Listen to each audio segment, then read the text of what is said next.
Saludos mis queridos colegas, amigos y clientes. En esta ocasión vamos a ver protocolos para equipos mojados.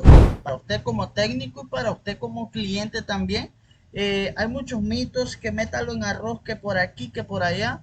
A un teléfono mojado solo le puede pasar una cosa cuando se moja, ya sea en agua salada o en agua dulce, y es que se afecte sus componentes internos. Entonces vamos a ver por dónde comenzar, qué hacer, qué se va a afectar si usted es técnico reparador y quiere ver qué debe revisar a la hora de que un teléfono se le moje para poder dar solución al cliente. Entonces vamos por acá a ver una guía de los paso a paso a seguir. Teléfonos mojados, el paso a paso para hacer un tratamiento cuando no toca enfrentar una falla de estas. Algunas de las teorías, esto en realidad funciona, métalo en arroz. Un poco de la teoría de métalo en arroz. La leyenda urbana que dice que el arroz resucita los móviles es falsa. Si metes un móvil en un bulto de arroz, como mucho podrás hacer sushi de móvil. Nunca acá, el almidón del arroz tiene propiedades absorbentes de humedad, pero no tantas como para deshidratar los componentes internos del dispositivo. O sea, esa teoría pues no funciona en realidad. Si su teléfono se le moja metiéndolo en arroz, no va a pasar nada. Nunca usen un secador de pelo ni ningún otro dispositivo para acelerar el proceso de desecado. Esto podría deformar el plástico, afectar la batería. Si no tienes, digamos, como cliente, lo quieres hacer tú mismo, te podría explotar o derretir, causar daño, derretir el plástico, dañar la batería, ¿no? Eso se saca en una plancha de calor apropiada para eso, a una temperatura controlada. El procedimiento que debemos realizar. Primer paso a seguir es realizar una inspección visual completa de toda la placa. Segundo paso es hacer una muy buena limpieza, de preferencia saque fotos para tener en cuenta las áreas que tenía afectada cuando le llegó. Es decir, hay colegas que cogen, limpian y después no se les queda tan limpio que no se acuerdan dónde eran las partes más afectadas, porque esto les sirve después cuando usted va a hacer ya el diagnóstico, tiene un consumo, tiene un corto, usted va a ubicar los componentes que estaban más afectados y ahí va a empezar a medir, a sacar para descartar humedad. Para hacer una reparación de un teléfono mojado toca levantar componentes, blindajes. Hay muchos colegas que a la actualidad solo les llega mojado el equipo, le cobran al cliente y solo le limpian por donde el cepillo pasó, es decir, donde entró el cepillo, donde avanzó a entrar. Por ejemplo, si a mí me llega mojado un teléfono, ejemplo este, si yo no levanto los blindajes son esos metales, esto para los clientes, esos metales que cubren todo esto, esto va tapado con un metal. Cuando no se levanta eso, aquí debajo queda humedad. Entonces, algunos técnicos solo se pillan donde no hay blindaje, conectores, si prendió, prendió y se fue. Pero como ya lleva humedad, mientras el equipo más esté en uso, esté trabajando, van a estar alimentados todos los circuitos y si alimentados de voltaje y si por ahí quedó sulfato que no corrigieron, no limpiaron, eso va a acelerarse y en un determinado momento puede quedar con alguna falla, como falla de cámara, señal, audio, se le puede volver a apagar el equipo, entre otras cosas. Por eso a mis clientes les ofrezco dos situaciones cuando son equipos mojados y cuando ya lo veo bastante afectado tampoco le digo, vea, esto está muy afectado, ya no le recomiendo repararlo porque son muchos los componentes afectados, entonces lo que va a llevar es un dolor de cabeza, pero cuando yo veo que el equipo sí va a trabajar, yo le digo, sí, sí le va a trabajar bien, yo le hago, le tengo dos precios, el barato y el caro. ¿Por qué el barato y el caro? Porque hay personas que dicen, no, yo solo quisiera una información y ya nada más, ya no lo quiero más. Entonces le digo, bueno, yo se lo reviso, se lo prendo y se lo doy prendido. Usted de ahí para allá verá si se la paga, si le falla algo adicional. Esa se la cobro económica. Y con una reparación ya bien hecha, garantizada, le doy garantía un mes de que no le va a fallar nada, me toca levantar todos los componentes, esa le cobra un poquito más, ¿no? Porque me va a tirar más tiempo y me toca darle garantía. Ahora, Los componentes toca levantarlos. Por ejemplo, aquí vemos a unos LDO que se afectan. Siempre se va a afectar los componentes que van a la línea post principal. Es decir, cuando yo tengo conectada la batería, ya hay una línea principal que tiene el voltaje de la batería y que cuando el equipo se moja, normalmente es la primera que se va a afectar entre los componentes que están alimentados de esa línea. Por eso siempre vemos que se sulfatan ciertas partes específicas de la placa. No vemos a toda la placa afectada, solo ciertas partes. ¿Por qué ciertas partes? Porque esas ciertas partes son alimentadas por la línea positiva. Y aquí vemos resistencias afectadas. Esas resistencias son un dolor de cabeza en equipos mojados. Ya vamos a llegar al punto de por qué son un dolor de cabeza en equipos mojados las resistencias. ¿Ok? Entonces vamos acá.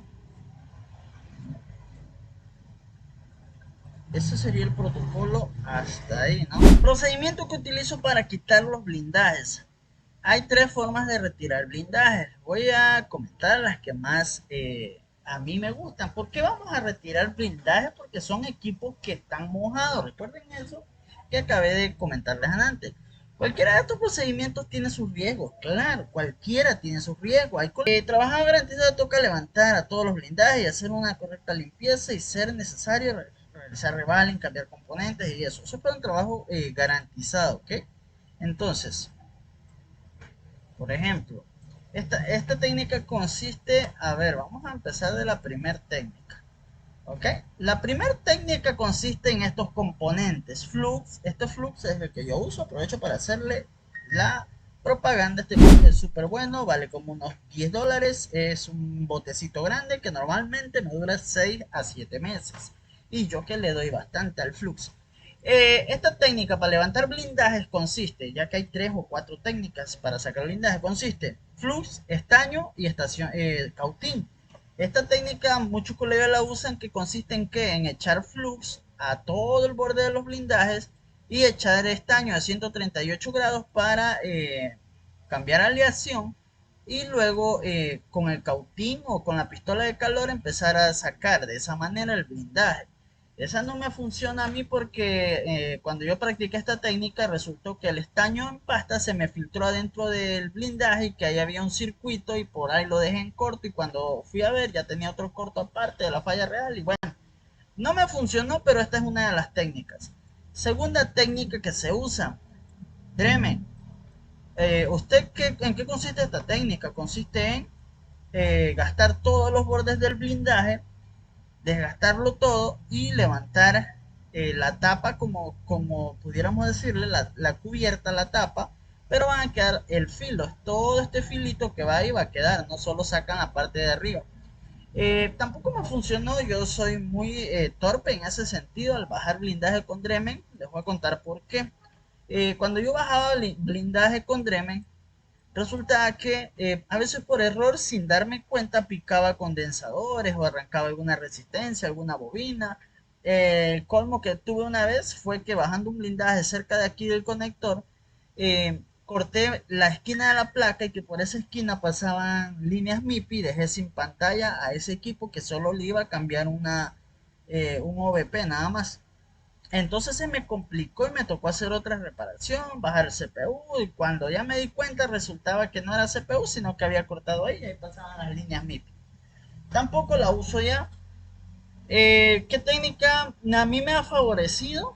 Yo las he practicado todas, pero no todas me han servido. La técnica que yo uso es esta. Es la técnica que más me gusta, se me hace más práctica, consiste en dar calor al blindaje con una pistola de aire caliente sin boquilla. Para ser exacto, esta es la estación de aire caliente que yo uso. Para los colegas que me preguntan, con esta yo trabajo, hago todos mis trabajos con esta de aquí. Le saco la boquilla, pongo mi estación de calor a 380 grados sin boquilla y el aire lo pongo a 8, todo el aire. Y empiezo a dar calor. El éxito de esta técnica es hacer palanca, es decir, por ahí ver un huequito y si no tengo un huequito, hacer un huequito con el Dremen por aquí en una esquina para meter la pinza y mientras caliento voy haciendo palanca suavemente. En ese punto de que el estaño si quiere endurecer, perdón, en ese punto que el estaño se quiere hacer aguado, usted va alzando y sigue corriendo la pistola de aire caliente hasta el resto del blindaje. Entonces en ese punto a mí me favorece porque eh, no pierdo tanto tiempo, me sale parejo, no se me afecta mucho la placa. Todo es la técnica nada más, así que les sugiero que la practiquen esa técnica. Ahí en el canal de YouTube tengo un video de cómo lo hago. Ahí tengo un tutorial de cómo hago ese procedimiento. Líquido que uso para realizar limpieza de sulfato. Gracias a sus propiedades lo vuelve eficaz para realizar estos procedimientos. Es el famoso W40. Es un líquido muy bueno que a su propiedad lo vuelve muy eficaz para este procedimiento que realizamos acá a la hora de quitar ese sulfato que usted ve ahí. Leamos un poco el W40. W40D WD-40, siempre lo he estado pronunciando mal, W40, yo le decía WD-40, protege. WD-40 es un excelente protector contra el óxido, la corrosión, alargando la vida útil de las herramientas, máquinas de jardín y entre otras cosas. Desplaza la humedad, una de sus características, ojo con esta de acá, desplaza la humedad, elimina la humedad de interruptores y paneles de control, evitando corrosión, limpia contactos electrónicos, así como pequeños motores, restaura, bla, bla, bla, lo que sea. O sea, tiene una infinidad de situaciones. Aarón, y eso de ahí me va a causar cortos, tengo que secar la placa ya que es aceitoso, me da miedo generar daño. No, léalo de acá y va a ver. WD-40 tiene una rigidez dieléctrica de 45.000 voltios, por lo que puedes aplicarlo en circuitos y aparatos eléctricos para evitar cortocircuitos ocasionados por filtración de agua y de humedad, ya que este líquido es un aceite y desplaza la humedad, la desplaza, es decir, yo puedo dejar aquí este líquido y dejarlo ahí y el sulfato, lo que me haya quedado por ahí, que yo no avancé a limpiar, mientras este líquido permanece por aquí debajo, ya que es aceite, filtra por todos lados, lo está, digamos que arrancando, lo está sacando, lo debilita y eso de alguna manera va a salir. Lo aplicamos, esperamos 2 minutos y procedemos a limpiar. Y eso lo deja ahí, no es que es aceitoso, no, déjelo ahí, eso lo hace bien, siempre y cuando tenga cuenta que no le llega a los sensores y cosas así, micrófonos, cámaras, porque ahí sí lo va a afectar. Entonces, cuando usted usa este líquido en el sulfato, es muy favorable. Pero eso no le dice, vean, no solo eche líquido ya, porque hasta que usted llegue a la reparación, probablemente la pista que estuvo sulfatada ya se ha corcomido por el óxido y ya no esté haciendo conexión a la línea que alimenta al voltaje. Entonces toca levantar y reconstruir esas pistas, ¿ok? Entonces ese es el famoso W40D. Ese yo lo uso todas las veces que me toca reparar un equipo mojado. Y hasta ahorita buenas reparaciones me han salido con ese líquido. Incluso sirve para esos botones de power, volumen. A veces que llegan, por ejemplo, un J7 que llegan duros, pero que hacen clic. Es porque ahí internamente se genera como una lama, como una capa de suciedad y no deja que prenda, suba volumen o cosas como eso. Entonces usted le echa un poco de esto y aprieta el botón varias veces y no tiene que cambiar ya de botón y eso le va a quedar muy bien porque ya como queda el aceite ahí ya no va a tener el problema de que vuelva a ponerse así. Entonces es muy bueno. ¿Qué es lo primero que se daña cuando se moja un teléfono? Lo primero que se daña es todos los componentes que están en la línea principal. Es decir, cuando el teléfono se moja, la línea que mantiene un voltaje fijo, el voltaje de la batería, es el primero que se va a dañar, los componentes. La línea principal en Android es la BPH Power, Backsys, que es la misma, o en iPhone BCC Main. También se afectan las líneas secundarias porque siempre que un equipo se moja, ciertas partes sulfatadas, no todos los componentes, solo ciertas partes. Es por lo que les comentaba. Por ejemplo, acá, si usted ve, hay ciertas partes sulfatadas. Acá no vemos nada. Siempre se va a afectar la parte de luz, en especial de los teléfonos con pantalla LCD. La etapa de luz, la etapa de carga, la etapa de los amplificadores de audio, entre otros. Por ejemplo, aquí vemos la etapa de luz, aquí vemos la bobina, vemos un diodo, vemos este condensador bastante afectado, por acá vemos a este PMI, vemos este condensador. ¿Por qué está así?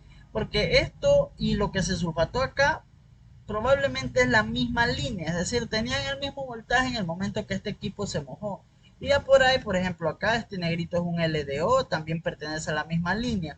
Y es muy fácil encontrar si hay un corto ahí porque uno inyecta, por ejemplo, voltaje aquí y si el corto está acá, va a calentar acá. Y por eso vemos componentes que se afectan así por partes. También los equipos con pantalla LCD siempre se va a afectar la línea ánodo, el positivo para la luz de la pantalla en el conector. Aquí en el conector de todos usted va a ver una más sulfatada, esa es la línea ánodo, entonces también se va a dañar esa. Por acá vemos la radiofrecuencia. En la radiofrecuencia siempre se va a dañar una línea que está cerca de un amplificador de radiofrecuencia, ya que la línea BPH Power principal alimenta ese amplificador y el resto de la a Transceiver no lo alimenta. Por eso casi a Transceiver nunca se lo ve afectado por humedad, ya que a Transceiver lo alimentan voltajes pequeños. Vemos acá bastante sulfato y ya hasta este punto ya usted sabe que esa es la línea principal y que todo esto, por ejemplo, aquí hay un LDO que ya tenía un voltaje cuando este teléfono se mojó. Entonces, por eso vemos esa situación en estos equipos, que se dañan las líneas principales. Las líneas principales. Línea BPH Power o Baxis es la misma, dependiendo del diagrama es que le cambian el nombre. Por ejemplo, en Samsung se conoce mucho como BPH Power, en Motorola, Huawei, Xiaomi, eso se suele llamar V-Baxis o Baxis, como la conocemos. Línea principal, todo lo que está por esta línea en cuanto entre en contacto con la humedad, el propenso a dañarse. Es decir, miren, aquí está mi batería conectada, ¿no? Ahí. Mi batería envía un voltaje al IFPMI. Su voltaje de la batería está en el IFPMI.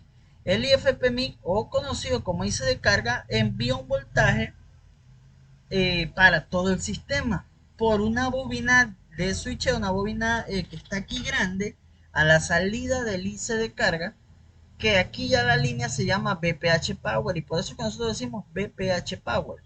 Esa línea tiene el voltaje que mi batería tiene en ese momento, digamos 3.94 volts. Ese voltaje va a estar por toda esta línea y esta línea va a alimentar varios componentes como a uno PMI, por acá driver de luz, por acá radiofrecuencia y por acá otros componentes como por ejemplo amplificador de audio y entre otros que alimenta de manera principal. Proceso de la electrólisis es esto cuando entra en contacto el agua con una tensión que esté en algún componente. Esto se acelera generando corrosión muy rápidamente. Por eso es que se afectan estos componentes. Por ejemplo, aquí se me afectará esto, se me afectará cualquiera de estos condensadores y debajo de los integrados. ¿Por qué? Porque mi línea BPH Power ingresa. Si usted ve sulfato, por ejemplo, acá afuera en este condensador, aquí abajo también va a tener. Y cuando el sulfato se genera, ¿qué hace? Esto de aquí, todo este estaño, se convierte en una aleación de sulfato y esto crece, crece, crece y toca, por ejemplo, a este pack de acá, que como lo veo muy delgado, puede que sea de datos, digamos, una sincronización de reloj. Como ya se sulfató, está haciendo un contacto con la otra línea o a su vez puede ser contacto a tierra. Entonces, como es el sulfato, la conducción que ellos generan no es, digamos que, ideal como poner un puente de aquí a acá. No es así, sino que altera la señal. Tanto si va a tierra, la altera hacia abajo, o si va a una línea de datos, altera la línea de datos y por ende se nos va a alterar el CPU también. Su encendido y todo eso. Entonces, eso ahí nos afecta tanto debajo de los componentes, por eso toca levantarlos, hacer revaling, reconstruir pistas, verificar líneas, todo lo que está por ahí en esos componentes, ¿ok? La sulfatación general también nos puede dejar daños secundarios, como ejemplo problemas de imagen, audio, sonido, señal y demás. Como les comentábamos al inicio, ¿no? Bueno, entonces aquí vamos viendo 6 páginas, nos faltan 6 más. Esas 6 más las vamos a dejar para un próximo episodio, donde vamos a estar viendo, bueno, sulfatación en las líneas principales, y también vamos a ver la sulfatación en las líneas secundarias. ¿Qué causa? La sulfatación en las líneas secundarias, ¿qué causa? Esas son las peores. ¿Por qué las peores? Porque esas líneas no las podemos encontrar a simple vista como un corto, como una línea principal que podemos inyectar voltaje y encontrar. Es más, esas líneas casi ni en corto quedan. El problema se da porque, como son líneas secundarias, muchos voltajes son pequeños, de 1 volt, de 800 milivolts, de 1.8, y son componentes que la sulfatación los pudre tanto que quedan sin conexión, y encontrar esas conexiones o qué línea es la que está alterada, por ejemplo, una sincronización de reloj, una línea de datos, una línea, cualquier línea te puede dejar sin encendido, sin señal, sin lo que sea, y uno va a andar bloqueando. Pero en este próximo episodio que vamos a realizar, vamos a enfocarnos en eso y hacer la explicación paso a paso de usted cómo va a identificar a estos componentes en la etapa secundaria de un equipo mojado, y que son los más difíciles de encontrar.